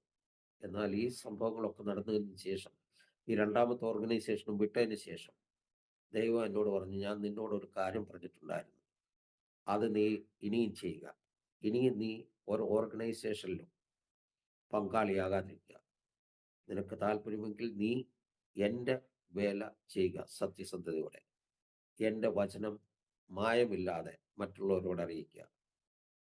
അങ്ങനെ ഞാൻ ആ ഓർഗനൈസേഷൻ വിട്ടതിന് ശേഷം സ്വയമായി ഒരു യൂട്യൂബ് ചാനൽ തുടങ്ങുകയുണ്ടായി. അതിലൂടെ ഒരു വ്യക്തിയെങ്കിലും മാനസാന്തരപ്പെട്ടാൽ, സ്വർഗരാജ്യത്തിന് അവകാശിയായാൽ ഞാൻ വളരെ ധന്യനായി, അല്ലെങ്കിൽ ദൈവത്തിന് പ്രയോജനപ്പെട്ടു എന്ന് ഞാൻ വിശ്വസിക്കുന്നു, ഞാൻ കരുതുന്നു. ഇപ്പോൾ ഞാൻ DMJ മിനിസ്ട്രീസ് എന്ന ചാനലിലൂടെ വളരെ ലളിതമായ രീതിയിൽ ഹിന്ദിയിലും മലയാളത്തിലും ദൈവവചനം പ്രക്ഷേപണം ചെയ്യുന്നു. അതായത് കഴിഞ്ഞ 1.5 വർഷമായി ഈ ചാനൽ തുടങ്ങിയിട്ട് ഏതാണ്ട് 500ഓളം എപ്പിസോഡുകൾ ഞാൻ ചെയ്തു കഴിഞ്ഞു. ഇത് ഞാൻ വിശ്വാസികൾക്ക് വേണ്ടിയിട്ട് തയ്യാർ ചെയ്യുന്നതല്ല. എന്നാൽ നമ്മളെ വിശ്വാസികളെ ഉപദ്രവിക്കുന്നവർ ആരെങ്കിലും ഒരാളെങ്കിലും ഈ വീഡിയോ കണ്ടാൽ, അവർ മാനസാന്തരപ്പെട്ടാൽ, അതിൽ വലിയ സന്തോഷം എനിക്ക് മറ്റൊന്നുമില്ല. ഞാനൊരു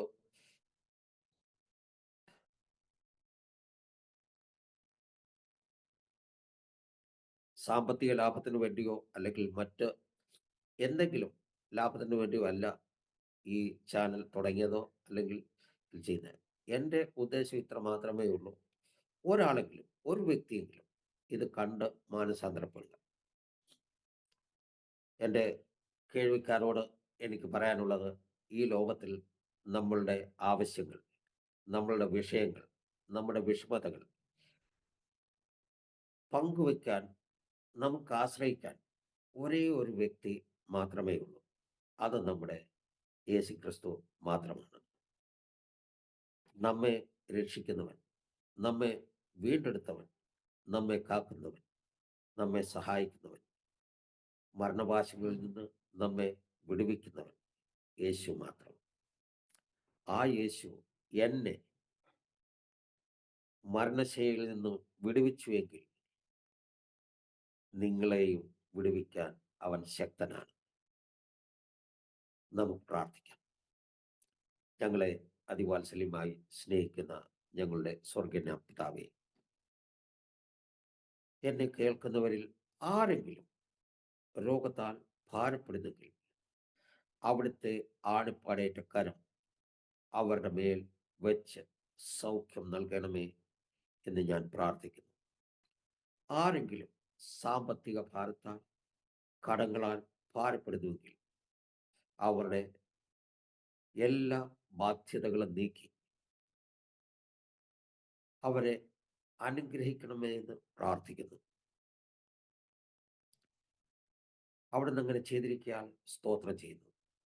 എല്ലാം ഞങ്ങൾക്കായി ജീവൻ വെച്ച യേശുവിൻ്റെ നാമത്തിൽ അപേക്ഷിക്കുന്നു. കൃപ തോന്നി കേൾക്കുമാറാകണമേ. Amen, amen, amen. Thank you Jesus, thank you Jesus. Thank you കർത്താവിൻ്റെ ദാസൻ പാസ്റ്റർ ഡേവിഡ് എം ജോസഫ് അവറുകൾ. ഇത്രത്തോളം സമയം വളരെ അനുഗ്രഹിക്കപ്പെട്ട നിലയിൽ ദൈവം നടത്തിയ അത്ഭുത വഴികളിലൂടെ തിരിഞ്ഞു നോക്കുവാൻ, ദൈവത്തെ മഹത്വപ്പെടുത്തുവാൻ, സ്വർഗത്തിലെ ദൈവം കൃപ ചെയ്തത് ഓർത്ത് ഞാൻ ദൈവത്തിന് മഹത്വം കരയറ്റുകയും കർത്താവിൻ്റെ വിലപ്പെട്ട ദാസനുള്ളതായ നന്ദിയും കടപ്പാടും ഇത്തരണത്തിൽ അറിയിക്കുകയും ചെയ്യുന്നു. വളരെ ചെറുപ്പത്തിൽ തന്നെ ആ വാത്സല്യ കുടുംബത്തിൽ നിന്ന് ദൈവം തിരഞ്ഞെടുത്ത് വടക്കേ ഇന്ത്യയുടെ ഗ്രാമങ്ങളിലേക്ക്, പ്രത്യേകിച്ച് ബീഹാറിലേക്ക് ദൈവം കൊണ്ടുവന്നു. വ്യത്യസ്ത മേഖലകളിലൂടെ ജീവിതം തിരിച്ചുവിട്ട് അത് പരിപോഷിപ്പിക്കുവാൻ സ്വാഭാവികമായ മാനുഷികമായ നിലയിൽ നമ്മുടെ ബുദ്ധിമണ്ഡലത്തിൽ അത് നമുക്ക് പ്രേരകഘടകമായിരുന്നു എങ്കിലും അതിൻ്റെ ആത്യന്തികമായ ഉദ്ദേശം മറ്റൊന്നായിരുന്നു എന്നുള്ളത് ജീവിതത്തിൽ ഉടനീളം സഞ്ചരിച്ചപ്പോൾ അത് തെളിഞ്ഞു വരുവാൻ കർത്താവ് സഹായിച്ചു. തക്ക സമയമായപ്പോൾ ദൈവത്തിൻ്റെ പദ്ധതിയിലേക്ക് ദൈവം ഒരുക്കി എടുക്കുവാൻ ദൈവം കൃപ ചെയ്തു. ചില സന്ദർഭങ്ങളിലൊക്കെ നമ്മൾ കയറി ഇറങ്ങുന്നതായ ആ ജീവിതയാത്രയിൽ നമുക്ക് തോന്നും, ഇവിടെയാണ് എൻ്റെ സ്ഥാനം, ഇതാണ് ദൈവം എന്നെ ഏൽപ്പിച്ച ശുശ്രൂഷ, അല്ലെ ഇതാണ് എന്നെ കൊണ്ട് ദൈവം ആഗ്രഹിക്കുന്ന കാര്യം എന്നൊക്കെ പലപ്പോഴും നമ്മൾ ചിന്തിക്കുകയും ഇവിടെയാണ് നമ്മൾ ഫിറ്റ് എന്ന് വിചാരിച്ച് നമ്മൾ അവിടെ അങ്ങ് ഒതുങ്ങിക്കൂടുവാൻ പല സന്ദർഭങ്ങളിൽ നമ്മൾ ശ്രമിക്കാറുണ്ട്. അങ്ങനെ പല സാഹചര്യങ്ങൾ ജീവിതത്തിൽ കടന്നു വന്നു എങ്കിലും നമുക്ക് അത് ആശ്വാസം എന്ന് താൽക്കാലികമായിട്ട് തോന്നിയെങ്കിലും അതല്ലായിരുന്നു ദൈവത്തിൻ്റെ ഉദ്ദേശം.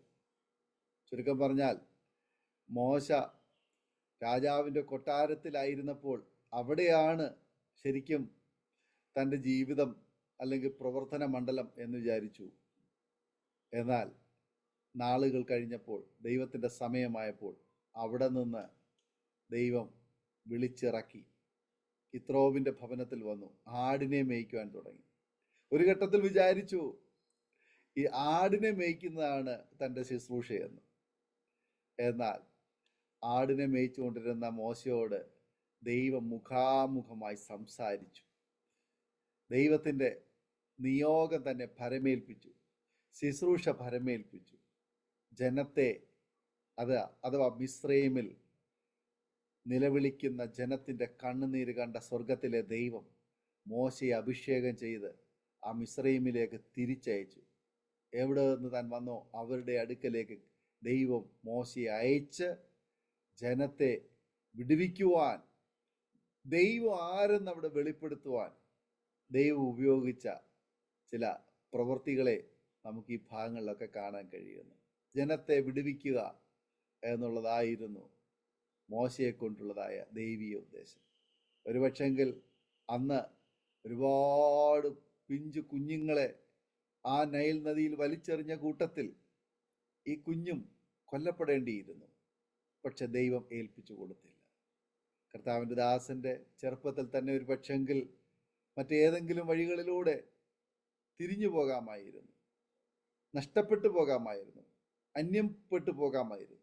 എന്നാൽ ദൈവം അതിനൊന്ന് ഏൽപ്പിച്ചു കൊടുക്കാതെ ദൈവത്തിൻ്റെ മഹത്വമുള്ള ശുശ്രൂഷയുടെ ഭാഗം ആയിത്തീരുവാൻ ദൈവം ഒരുക്കിയെടുക്കേണ്ടതിന് ചില മേഖലകളിലൂടെ കടത്തിവിട്ടു. അനുഗ്രഹിക്കപ്പെട്ട ആത്മീയ ശുശ്രൂഷകൾക്ക് നേതൃത്വം കൊടുക്കുവാൻ ദൈവം പല അവസരങ്ങളെ ഒരുക്കി ഇന്നും ദൈവം ഉപയോഗിച്ചു കൊണ്ടിരിക്കുന്നു എന്ന് ഉള്ള അനുഗ്രഹിക്കപ്പെട്ട സാക്ഷ്യം കേൾക്കുവാൻ കർത്താവ് സഹായിച്ചു. ദൈവദാസനെയും കുടുംബത്തെയും ശുശ്രൂഷാ മണ്ഡലങ്ങളെയും പ്രവർത്തന മേഖലകളെയും ദൈവം ധാരാളം അനുഗ്രഹിക്കട്ടെ.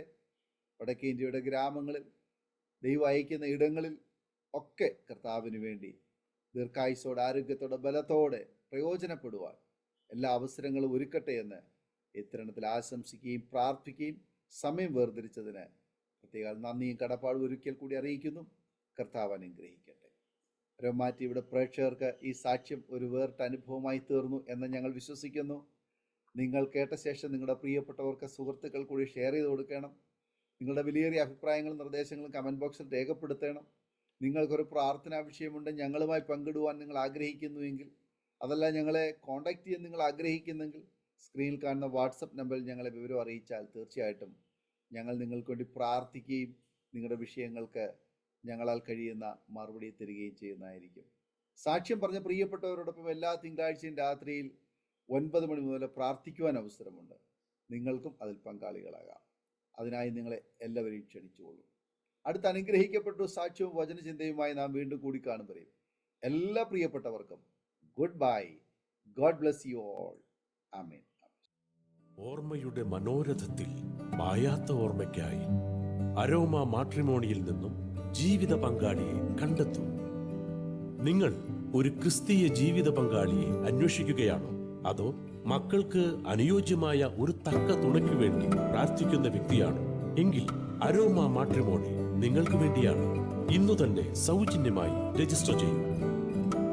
അരോമ മാട്രിമോണിയുടെ പ്രത്യേകതകൾ: രജിസ്ട്രേഷൻ തികച്ചും സൗജന്യം. ലോകത്തെവിടെയുമുള്ള അനുയോജ്യമായ ക്രിസ്തീയ ജീവിത പങ്കാളിയെ തിരഞ്ഞെടുക്കാം. വിവാഹം നടക്കുന്നതുവരെ സർവീസ് ലഭിക്കുന്നു. ഏറ്റവും ചെറിയ പാക്കേജുകളും തിരഞ്ഞെടുക്കാം. അരോമ മാട്രിമോണി നിങ്ങൾക്കായി ഒരുക്കുന്നു വിവാഹം പരമാനന്ദം. Email aroma matrimony2020@gmail.com